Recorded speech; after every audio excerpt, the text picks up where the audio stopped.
tontos. Ya comienza el circo pronto. Tenemos domadores, marionetas. Bienvenidos a Son Cubano, un programa del Consejo para la Transición Democrática en Cuba, un espacio de información y reflexión sobre el pasado, presente y futuro de la isla.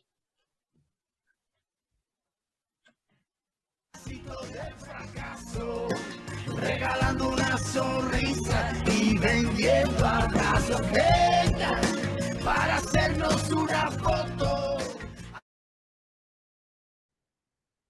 Buenas tardes, bienvenidos a esta nueva edición de Zoom Cubano, donde, como siempre, tratamos de interpretar, analizar y entender lo que sucede en Cuba. Y en esta oportunidad, bueno, todavía no se nos pudo sumar Pedro, ustedes ya lo saben, a veces la situación o de energía eléctrica o de conexión a internet, o ambas al mismo tiempo, dificultan la participación de mi coequiper en este programa. Así que por ahora tendré que llevarlo adelante solo. Pero no tan solo, porque hoy me acompaña un amigo que ustedes ya han oído en este programa, que es Yaxis Pires. Yaxis es director de estrategia del Observatorio Cubano de Derechos Humanos. Y el motivo por el que nos acompaña hoy es porque el observatorio lanzó en octubre, el 20 de octubre, un estudio muy interesante sobre el estado de los derechos sociales en Cuba, que no es el primero que hacen, ya es el quinto informe y que suele tener ciertos focos según la edición. Y entonces la idea es hoy poder conversar con Yaxis respecto de los principales hallazgos que han tenido. ¿Qué tal, Yaxis? ¿Cómo estás? Hola, Hernán. Bueno, es un gusto. Ya me gusta mucho que me invites a este programa. Y bueno, un saludo a los oyentes, en especial a la gente que nos está oyendo o que nos va a ver, porque ahora también se ve por Zoom en Cuba.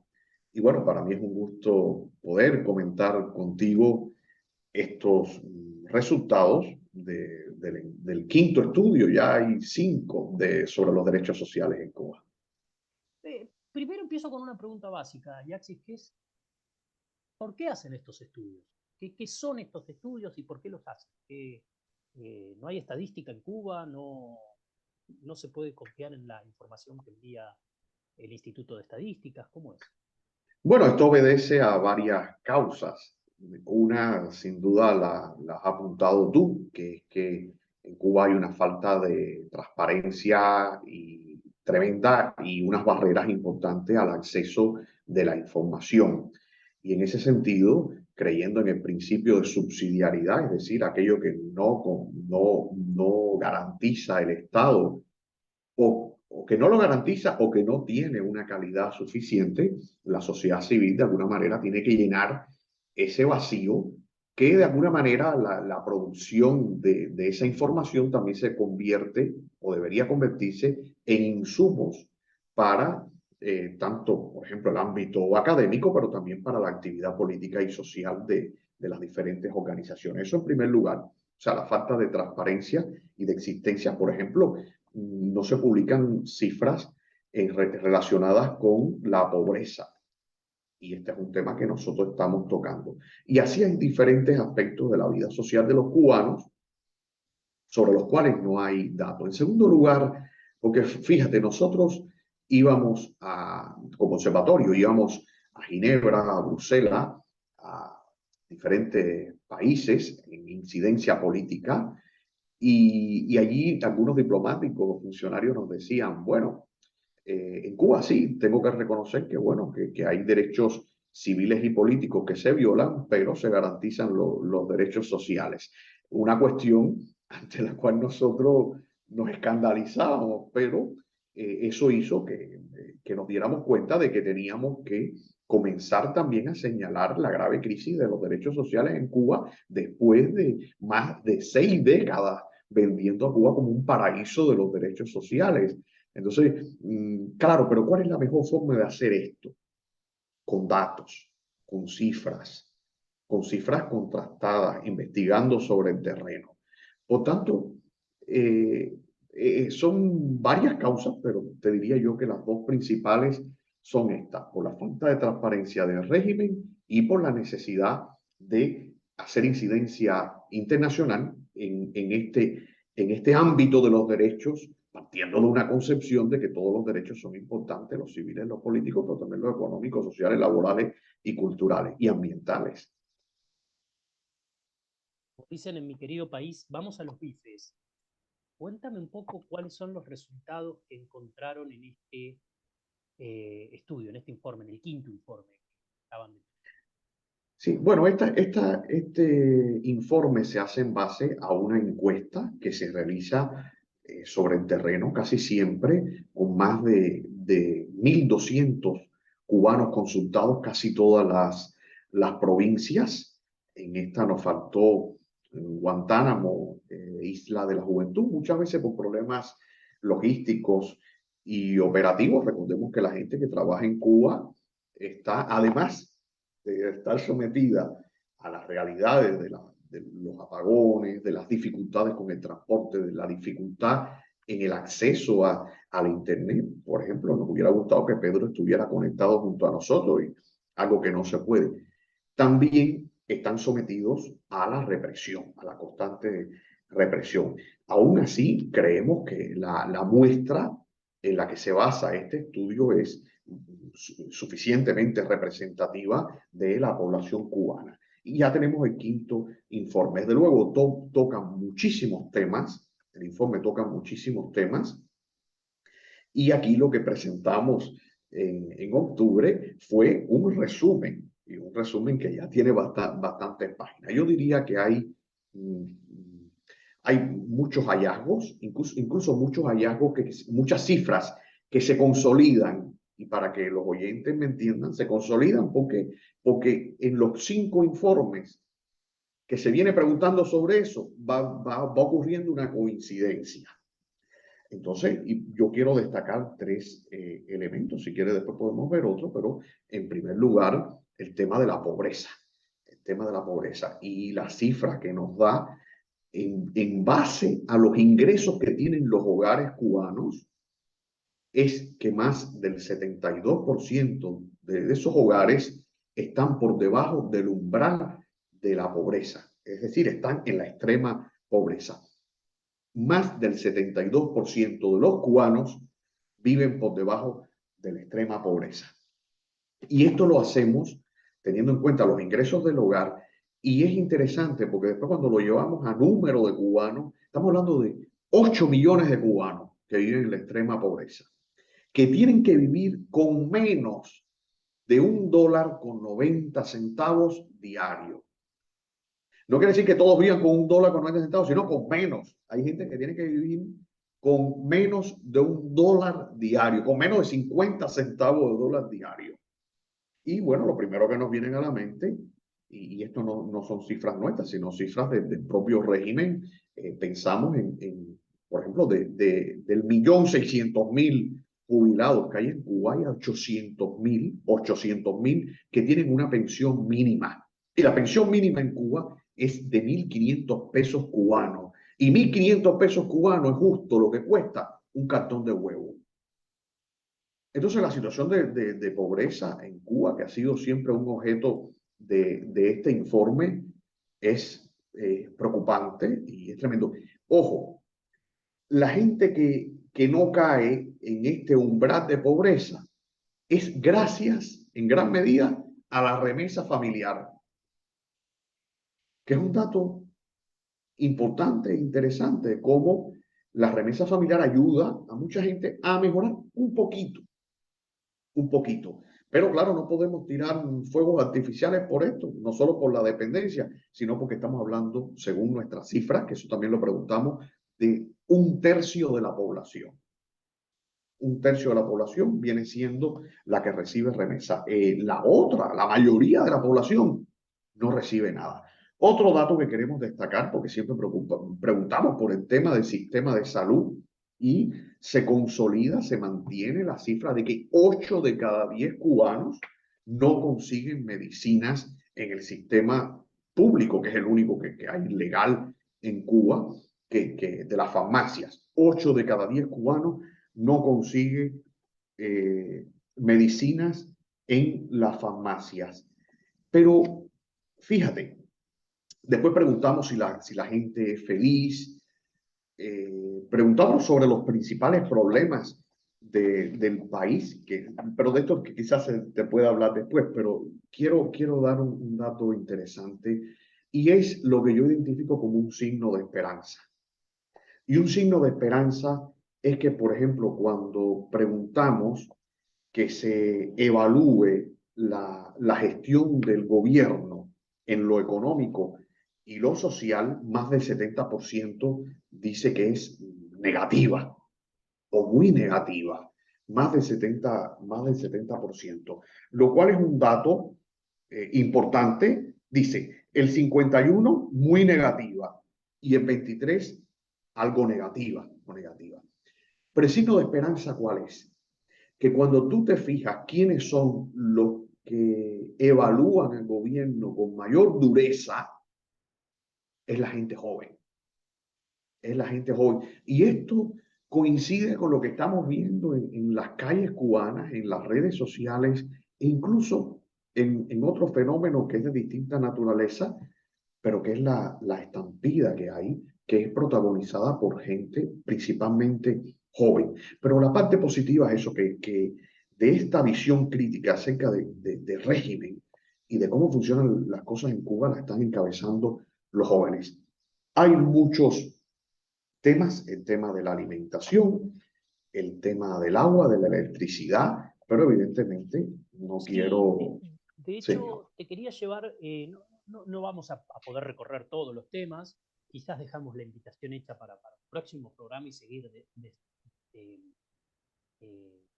recorriendo este estudio, pero me parece que uno de los puntos, y tú lo mencionabas recién, que me llamó la atención, porque es cierto que, a ver, cuando uno habla de pobreza, muchas veces entran en la discusión, y la típica discusión de Cuba tiene que ver con que cómo se mide el ingreso, ¿no? El típico problema de la paridad de poder de compra de la moneda cubana, digamos. Dice, no, bueno, pero es que acá se pueden conseguir cosas para las cuales no hay que pagar, ¿no? Y estaba viendo el estudio y veía algunas cosas que me llaman la atención. La primera, y quizás la más dura, una de las más duras, porque son muchas las cosas duras, es 60%, 59% de la población dice haber tenido que saltear alguna comida por escasez de recursos en los últimos 6 meses, ¿no? Y nada parece indicar, porque una cosa de este tipo de estudios es que a veces digan, no, bueno, están exagerando. Lo hablaba con Pedro antes de tener esta conversación, y Pedro me decía, yo creo que ese número miente, yo creo que ese número es todavía más grande, pero a la gente le da vergüenza decir que tuvo que saltear una comida o que tuvo que dejar de comer el padre para darle algo de comer a su hijo.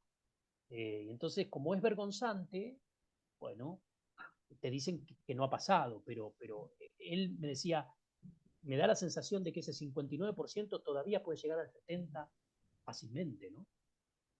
Sí, sin lugar a duda. De hecho, bueno, el tema de la alimentación aparece como principal problema de la gente, principal problema social, la crisis alimentaria.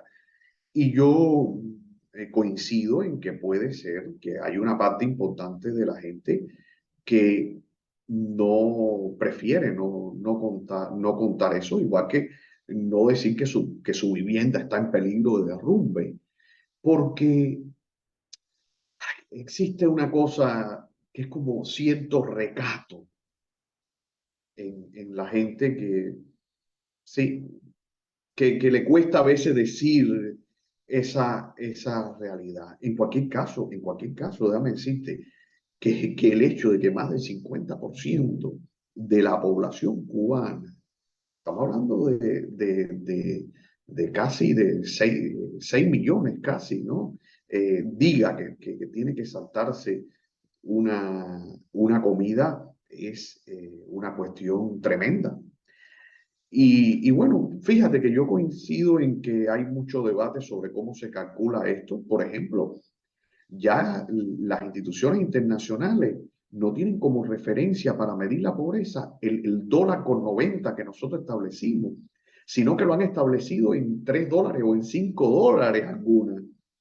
Pero claro, si nosotros consideramos eso y tenemos en cuenta los ingresos del hogar, la mayoría, entonces estaríamos hablando de ya casi la totalidad de la población cubana. Entonces yo entiendo que en esto hay matices.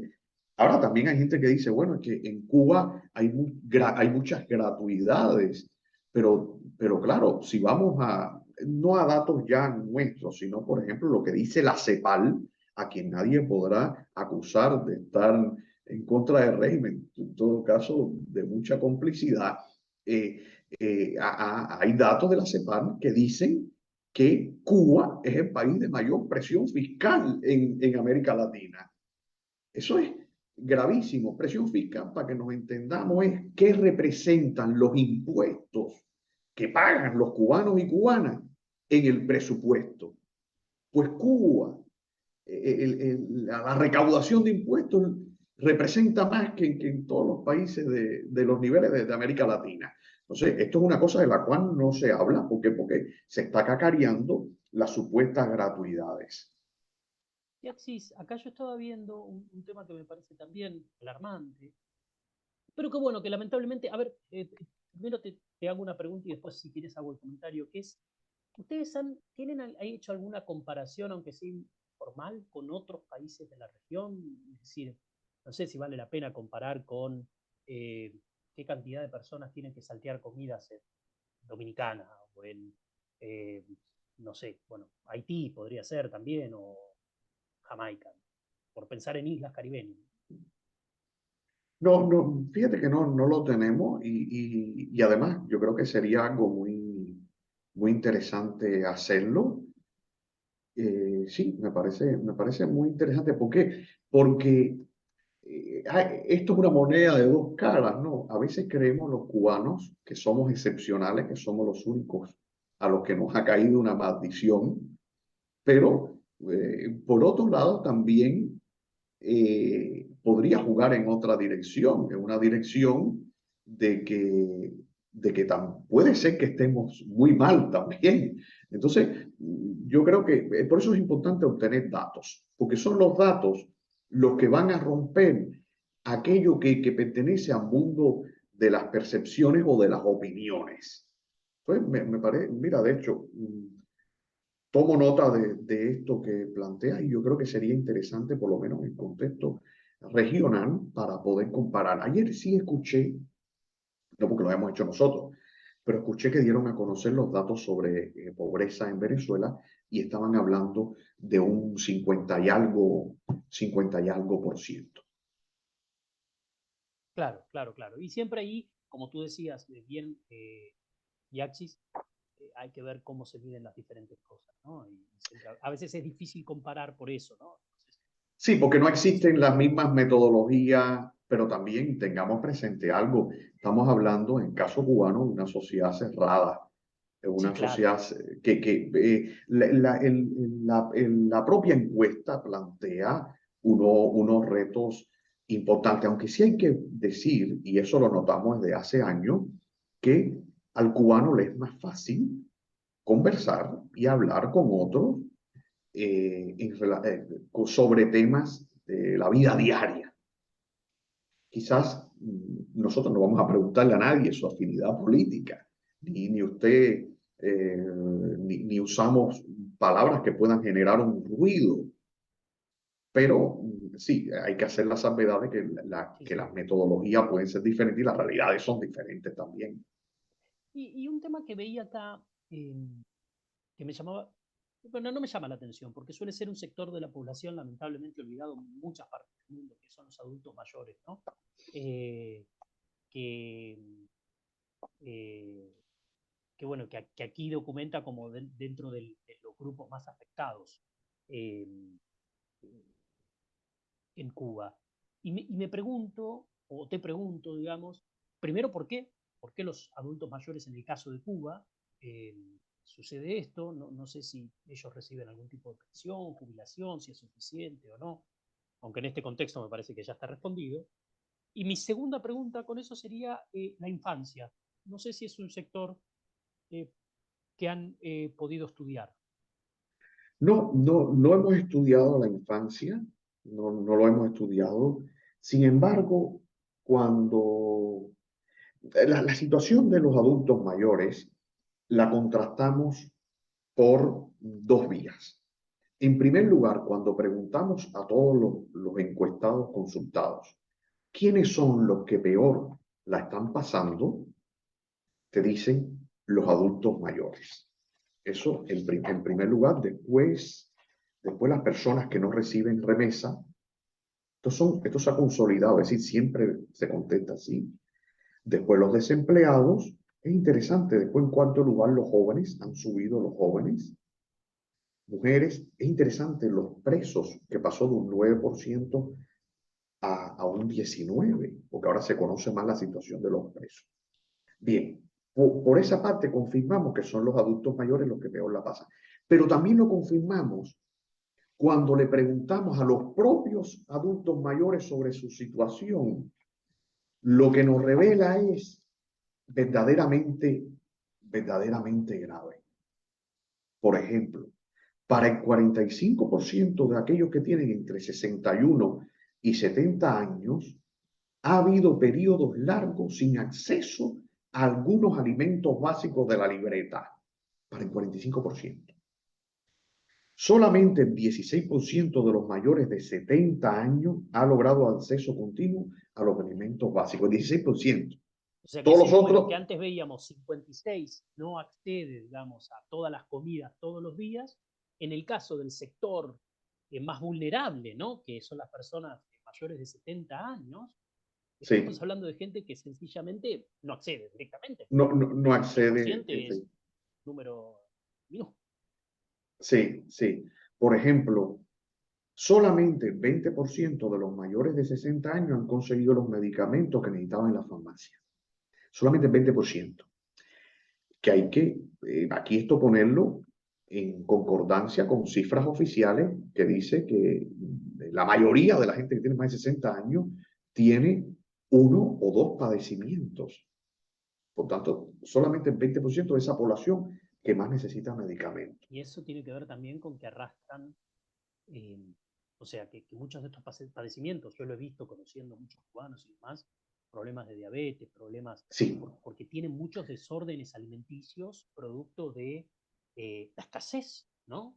efectivamente. Sí, muchos de los padecimientos, y eso lo hablamos porque tenemos médicos en el equipo y profesionales, y precisamente muchos de estos problemas que hay tienen que ver con desórdenes alimenticios y con la necesidad, o sea, la falta de determinados nutrientes que la gente no tiene. Mira, en la población de más edad, 61 a 70 años y más del 60% tiene problemas también para comprar hasta lo más esencial para vivir. Más del 60% de los ancianos. Bueno, mira, entre los mayores de 60 años aumentan los casos de vivienda en peligro de derrumbe hasta el 18%. O sea, que un 18% de los ancianos viven en viviendas con peligro de derrumbe. Claro, cualquier cubano que nos está oyendo puede decir, no, es peor. No, pero si usted calcula cuánto es el 18% solo de ese sector, estamos hablando de millones de gente. Millones de gente. Entonces, es una situación bastante grave la de los adultos mayores y en una población que es tremendamente envejecida, tremendamente envejecida. Y por lo que veo en el estudio, también, tú hablabas antes de la esperanza, está claro que no hay mucha esperanza en términos de espera la población, ¿no? O sea, más allá de la interpretación de los datos, que me parece bien, ¿no? Esto de que los jóvenes eh, puedan ser un impulso para un cambio en la situación actual en Cuba, veía 14% de los cubanos espera que su situación personal mejore en un Solo, futuro próximo. 14%, o sea, los demás creen que van a estar o igual o peor. igual o peor. Sí, este tipo de pregunta que no es propia de un estudio Sí, como este, claro. sí hemos querido incluirla porque nos interesa no solo obtener los datos de hoy, por entonces dicen estas encuestas, estos estudios son una foto de este momento, Claro. sino que nos interesa en esta coyuntura tan crucial para Cuba saber cómo la gente ve el futuro. Y en las condiciones actuales, solamente el 14% cree que va a mejorar. Solamente ese 14%. Y la mayoría dice que sí, o que empeorará o que estará igual. Estará igual, evidentemente, no significa que va a estar, Bien. que está bien, porque puede ser que está igual de mal. Entonces, es una situación difícil, pero también está en la base de los cambios y de las cosas, de los movimientos que están ocurriendo. Antes estaba la resignación y resolver, ¿no? Resolver. O irse del país. Hoy hay de esas dos cosas, pero también ha aparecido otro movimiento, otra sensibilidad, otra realidad, que es la de protestar. Que es la de protestar. Y yo siempre lo digo cuando me preguntan, yo digo, bueno, el mensaje es libertad, el mensaje es cambio político. Pero ojo, las causas que llevan, las motivaciones que llevan a la gente a protestar son muy diversas. Y entre ellas está el fracaso en esto, en lo que tiene que ver con los derechos sociales. Ahora, la respuesta, evidentemente, y esta es mi opinión, tiene que ser integral y tiene que ser principalmente política. Principalmente política. Hablabas recién del tema protestas, de Yaxis. Ya que estamos en ese tema, eh, justo leía que el observatorio acaba de documentar, digamos, casi 400 acciones represivas contra la población en Cuba en octubre, ¿no? O sea, el mes que acaba de pasar y casi tiene 1000 presos políticos en sus cárceles, ¿no? ¿Cómo están viendo ustedes esa situación? Bueno, nosotros lo que creemos es que la represión se mantiene. De hecho, nosotros hemos documentado esas 400 acciones represivas, que las principales son las detenciones arbitrarias y las retenciones de las personas en sus casas para que no puedan salir a ejercer determinado derecho. Pero creemos que en virtud del nivel de protesta que hay hoy en Cuba, posiblemente la cifra sea superior a 400. Pero, claro, hay muchas cuestiones, muchas violaciones que se quedan fuera del ámbito de contacto con las organizaciones. Nosotros lo reconocemos, ¿no? Y no nos genera ningún problema reconocerlo, de que durante mucho tiempo organizaciones como la nuestra estuvo muy enfocada en proteger de la represión a la sociedad civil y a la propia oposición. En cambio, lo que se ha demostrado desde julio del 2021, quizás un poquito antes, es que la represión ha pasado al ciudadano de a pie. Evidentemente, porque el ciudadano de a pie ha tomado mayor conciencia de que hay que denunciar y rebelarse contra lo que está pasando. Entonces, yo creo que son más de 400 actos. Nosotros siempre actos represivos lo dejamos bien claro porque hay una población que se nos escapa de nuestro radio de acción. Y en cualquier caso, sí, y ahí lo dejamos en el comunicado que emitimos, es que la política, la dinámica política de la Unión Europea y de Estados Unidos principalmente, debe tener en cuenta esta realidad represiva. No puede establecerse un mecanismo para hablar de cualquier tema, cualquiera que sea el tema, y que no se ponga sobre la mesa no solamente el tema de los presos políticos, que ese debe ser el principal, sino también el tema de la represión, porque si no hablas del tema de la represión, si no combinas al régimen a desmontar toda la estructura legal represiva, pues mañana vas a tener otros presos políticos. Es una fábrica. Ellos siempre van a tener la fábrica para generar presos políticos y siempre tener rehenes para ponerlos sobre la mesa en determinados procesos. Esto es una cuestión preocupante. En cualquier caso, el régimen se consolida como un régimen que reprime y que empobrece. Y tanto unas cifras como otras, de la información que estamos brindando, ayuda a contrastar esto. Seguro, Yaxis, te agradezco muchísimo esta comunicación, ha sido muy interesante, creo y espero que a nuestra audiencia, ahí está postrando el estudio, a nuestra audiencia, que pueden encontrar, ¿dónde pueden encontrar el estudio para quien quiera descargar? En la página derechosociales.com. Derechos Sociales Cuba. derechosocialescuba.com. Ahí lo pueden encontrar. Podemos enviar un enlace para que en las redes sociales, por donde va a salir el programa, es cierto, por eso se puede incluir en nuestra difusión por Facebook y bueno, para el que nos escucha también por radio, ya sabe, derechosocialescuba.com, ahí pueden bajar este estudio y los anteriores, así que como para cada uno sacar sus conclusiones y hacer su análisis. Yaxis, te agradezco muchísimo, fue como siempre un placer hablar contigo y entender un poco más la situación que viven hoy los cubanos, que dista mucho de lo que siempre el gobierno ha tratado de presentar. Así que muchísimas gracias. Muchas gracias. Muchas gracias a ustedes. Muchas gracias. Muy buenas tardes tengan nuestros radioyentes. Hoy es un placer volver a compartir con Yaxis Xiris del Observatorio Cubano de Derechos Humanos. Y buenas tardes también para ti, amigo Hernán.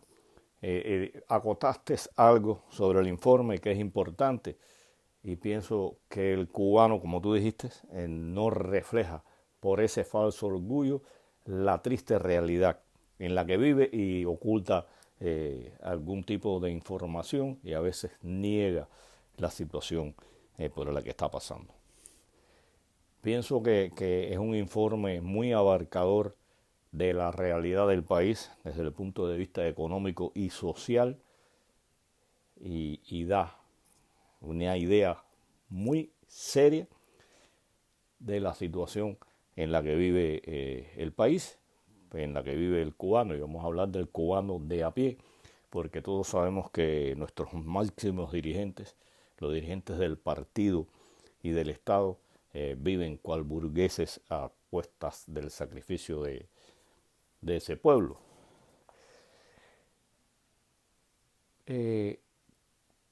Cuba jamás ha permitido que se haga ninguna encuesta por medios independientes, sean del país que sean, y mucho menos si son en medios independientes cubanos. Tampoco ellos se han atrevido, por lo menos, a hacer público y a darlo a conocer ni de ningún tipo de encuesta que refleje cómo vive el cubano, la situación económica por la que se está atravesando, la falta de alimentación, aunque ahora pretenden hacer una ridícula encuesta o censo, no sé el nombre que le pondrán, el sentido es el mismo, para ver si al cubano le alcanza el dinero para comer y qué cantidad de dinero necesitaría para esto. Ellos saben muy bien que ni el dinero que cobra cualquier cubano, sea ingeniero o médico o simple obrero, no le alcanza para vivir, no le alcanza siquiera para comer decentemente, no solo porque el dinero no baste, sino porque las cosas no están. Hay una carencia muy grande en el país de todo tipo de alimentos, de medicamentos, de materiales en la construcción y el informe refleja desde el punto de vista en que está hecho esta realidad y esta situación que existe en el país. Como les decía, Cuba no permite ningún tipo de censo.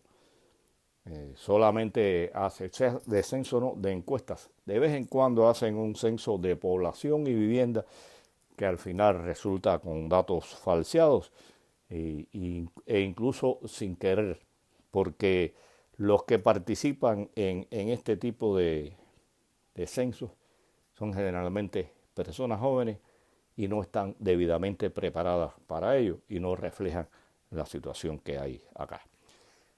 Pienso que es muy plausible lo que han hecho los amigos del Observatorio de Derechos Humanos.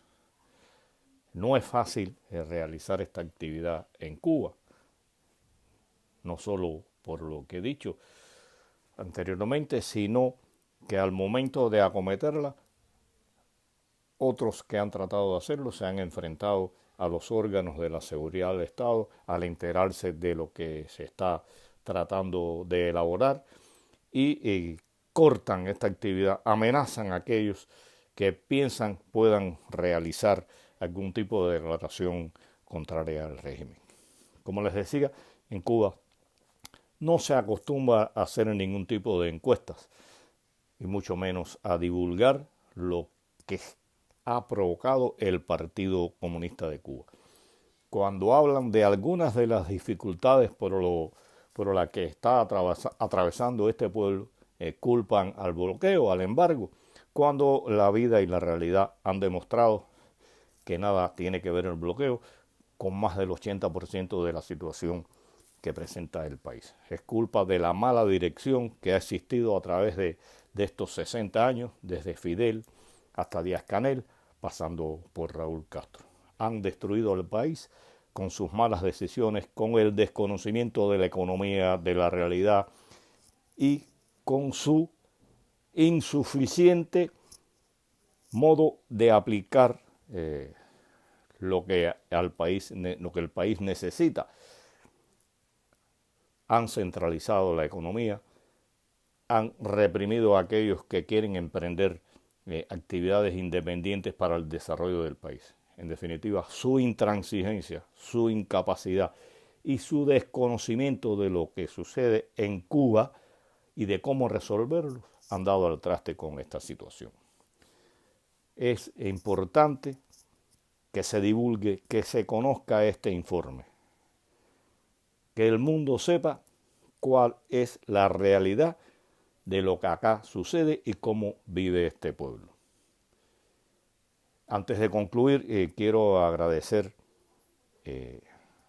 al Observatorio de Derechos Humanos y a Yaxis Cires, ya un colaborador habitual de nuestro programa, por este completo trabajo y por la participación de Yaxis acá junto a nosotros, aclarando algunas de las situaciones que en el informe se reflejan. De paso, estoy invitando a nuestros radioyentes a que nos vean, que nos escuchen en el próximo programa, donde estaremos tratando de la realidad del país, poniendo en contexto lo que en Cuba sucede en contraposición con la propaganda de izquierda que pone a Cuba como un ejemplo económico y social, nada más falso. Un saludo a todos, hasta la próxima.